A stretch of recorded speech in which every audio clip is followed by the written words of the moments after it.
I don't know what it is with Europe, but if we look at the big picture here now, it's like Mancini historically hasn't got a great record in Europe. And there just seems to be something about the way he sets the team up when we play in Europe that doesn't get the best out of the side. And I don't know whether he's always seems to be managing with the next game. Do you know what I mean? He's always picking a side. He'll pick a side tonight with the next game in mind. I mean, Checo gave a very good impression of why he's not in the starting 11 every week tonight. Do you know what I mean? We should always start with Tevez and Aguero and have Checo coming off the bench. And I think he's got to carry the can for this one, Mancini, because we were all over the place at one point. All over the place. No, I remember your first game in Europe against Napoli at the Etihad, and it was a similar kind of game, I felt, where you just didn't seem to be able to deal with the breakaways, certainly on Napoli. And I'm going back over your results last season in the Champions League. There weren't too many games, actually, that I felt that you were really in it. Villarreal 3-0 away. I know you beat Bayern Munich, but it was all dead and buried by then. But away from home, you've only won one game away from home. You know what? I can't remember us having one decent game in the entire time we've been qualified for Europe. And that goes for the Europa League as well. I don't remember us coming away from one any night thinking we've arrived. And I don't know what it is. And, Mancini, bless him, doesn't have a great record, so there's something fundamentally wrong somewhere. Whether he tries to get his teams to do something different because it's Europe. I always think City should just go out and forget the opposition. We're the champions of England. Just go and play, and up until we scored there tonight, they were giving us the runaround. We couldn't get the ball off them, and we don't play like that every week in England. And it's not like when we come up against big teams, we kind of go into our shell, because you beat all the big teams in England, and they're like the best teams in Europe. Do you know what I mean? So I don't know what it is. Maybe the tactics get too complicated. Well, let's talk the tactics now. I want to play you this. Excuse me. I know you've not heard it. This is Michael Richards. Was spoken to after the game, because obviously when City went chasing the game, excuse me, Mancini changed it from a flat back 4 to 3 at the back. And this is Michael Richards' reaction to that tactical change right after the final whistle. They was probably the better team, but in the second half we just crumbled. Once the second goal went in, they always looked like we was going to win, but I'm very disappointed with the way the lads performed tonight. The defence also looked very uncertain when you went to a back 3, were you? Yeah, I mean, it's something that we've not worked on a lot. We're used to a straight back 4, so it's twice we've gone to a back 5 and conceded, but the manager likes it, and if you want to do well in it, we're going to have to work on it a little bit more. But do the players like it? The players just want to play. It's a hard system because we're not used to it, but I think the players prefer, a 4-4-2, but, he's a manager and we'll do what he says. Now, Jay made a good point afterwards when we first played that out, Noel, that if you're chasing the game, you've got to make changes, which I agree with. But the thing I'm surprised about is Michael Richards says we're not used to it. Surely as a manager, that's something you would practice on the training ground. Well, when the season started, and we all went up to Villa Park to watch the Charity Shield, and there was toys were coming out and going, we're playing with a back 3. Everybody that we went with, everybody that was around, all City fans were looking at each other going, why are we messing about with it? We've just won the league. Why is he messing about with playing a back 3? It was unbelievable. But anyway, we won that game. That maybe gave him a bit of vindication to carry on. But it's like I say, there seems to be a lot of tinkering going on at the moment that doesn't need be. But we're missing Nigel de Jong for sure to win the ball back for us when we don't get it. But I'm not surprised the players don't. What on earth was Clichy doing at centre back at one point? He gave the second goal away. Do you know what I mean?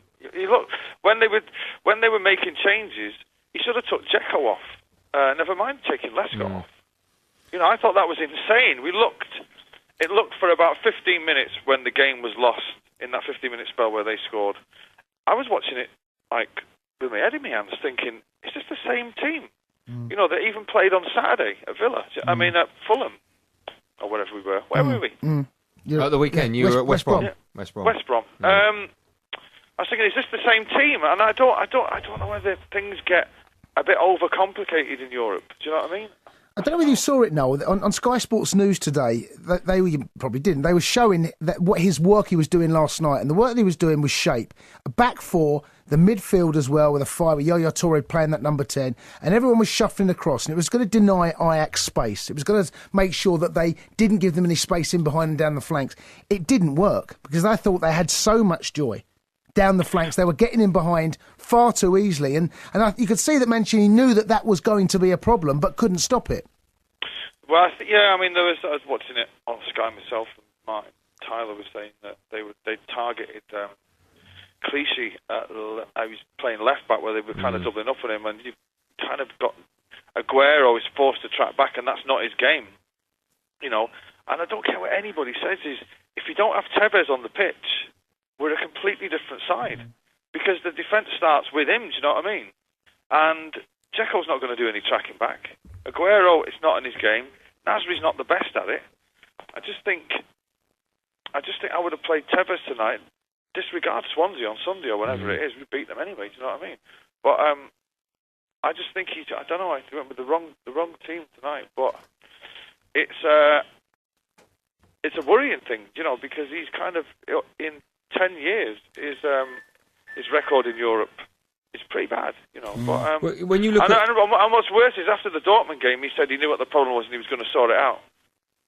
It doesn't look like it. When you look at the Group D now, you're bottom of it with. We're out now. I really only hope the only saving thing that can help us now is if we come bottom of the group and don't have to go through. Do you know what? That's exactly what I said. The last thing City fans will want is playing on a Thursday night. It's without a doubt. I would literally put out the players' youngest children in City kits to make sure that we don't get in the Europa League, because you don't want that. And he must know that. Mancini must know that, mustn't he? Of course, but no one would ever say it. I'd say the players would say it as well. You know, as players, if you go out of the Champions League and the Europa League, you're suddenly very deflated. We looked abysmal when we went into the Europa League last year, but you know to get through, what we've got to do, we're in the knockout stages now anyway. We've got to beat Dortmund and Ajax and Real Madrid. Yeah. But also, I don't think that's going to happen, and I don't think Madrid will lose another game. So I think we should wave it goodbye. And Europa League, forget that. What it also means now is next season, if you obviously qualify for the Champions League, which I'm sure you will, you're not going to be seeded in it. Coefficients, that just remains the same. So you'll probably end up with another group similar to this. Yeah, well, you can't see it getting any. I mean, we're a very, very inexperienced club in Europe, and Mancini he's got Champions League experience, but it's not. Instead, it a lie. And there must be. To me, it's all tactical. Looking at the players tonight, I don't think anybody played particularly badly. Do you know what I mean? I don't think anybody played particularly badly. I think you hit the nail on the head. Dzeko is not the man you want in a away leg in a Champions League game. It's all right coming on the sub with the 2-1. He's come on and done it as a sub, so why change it? It's so much easier to do that, isn't it, to come on a sub? You know, you get Tevez. He might not like the super sub tag and all that, but unfortunately, if he keeps coming on and scoring goals, that's what's going to happen. I wouldn't have started him. It's like watching the North East derby on Sunday. If there was ever a scenario of why Adam Johnson was sold, it was on Sunday. He did nothing in that game. Big game, nothing. He might as well not turned up. Do you know what I mean? That's why he was sold. And you get all the pundits and the thing, oh, no, they should start these players. He's got 6 goals in this game and he's a great winger and all that. They're not that good. That's why they don't play. Do you know what I mean? But I don't think Dzeko should start away from home. I just don't think him and Aguero don't have the understanding that Tevez and Aguero do as regards to keeping the ball involved in the midfield. You know, I think Dzeko's found his place in the team. He might not like it, but that's what it is. You know, but I think, you know, I look at the players and I don't think anybody particularly had a bad game. I don't think anybody had a great game, but no one had a bad game. I think Mancini's got to carry the can tactically on this one. Yeah, I agree. No, listen, as always, thank you.